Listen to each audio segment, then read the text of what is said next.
สุ่มเย็นดีพี่น้องเอ้ยนี่เขามาปลาไม่ไงเสียงจักรจันห้องสนั่นอยู่ก็คิดว่ายังบ่มีจันห้องให้มาเบิ่งวังนี่แหละสงสัยแต่วังเดียวนี้มาเบิ่งกันว่าจะอยู่วังนี่บ่โอ้ป่าจักรจันพี่น้องเอ้ยห้องแล้วเริ่มสิมีจักรจันกินแหละกินตามฤดูกาลนั่นนี่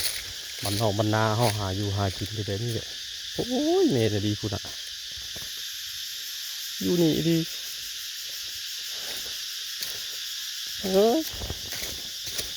โอ้วังดินดามาสองคนเพิ่นเลยละ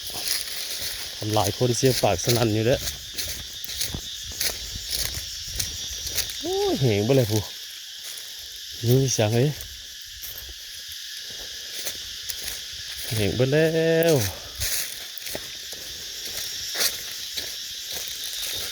อยู่ดีบ่มาสองคนนี่โอ้ยปวดว่าเนาะพอนี้ได้วังนะวังน้ำนะ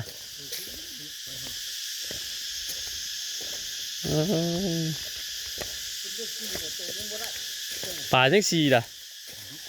แล้วปลาดุกสี่ตัวเลยตายไปแล้วนี่ขังนี่นะกูว่าใส่มีรุ่นเงี้ยแล้วเหรอเงี้ยขังหอยชะน้ำไว้ตายน้อยแท่น้ำกะเท่านี้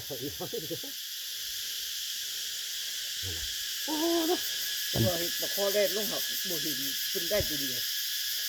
เล่นลูกนี้แล้วเจอเจอ